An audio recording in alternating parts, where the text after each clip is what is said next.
If you have to assess a pipeline health, which data points would you look at? So I think starting with pipeline generation, I think is the first thing I would be looking at.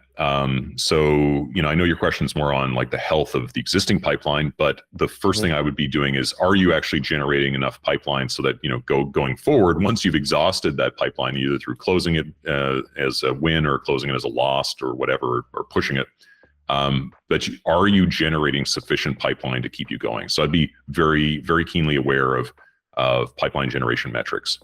And then from the pipeline health perspective, certainly velocity is something to be looking at. You want to see whether or not deals are moving through your pipeline. You want to look at deal length and the like.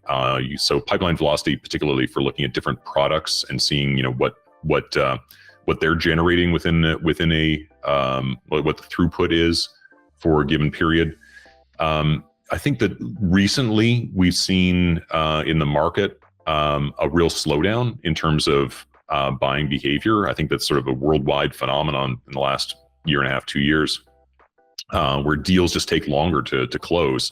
And so these days, anything you can do to keep momentum going is going to be vital. So, a key metric that I'd be looking at is certainly time through stage. Now, what that begs, of course, is very tight, very transparent definitions of what those stages are.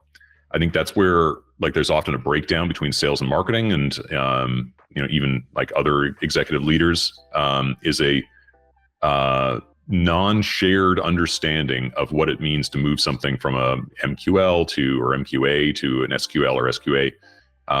And if you don't have very tight entry and exit criteria between these various stages, it's going to be fuzzy, and there's going to be arguments, and there's going to be disagreement about whose fault it is that pipeline's not growing or wins aren't happening.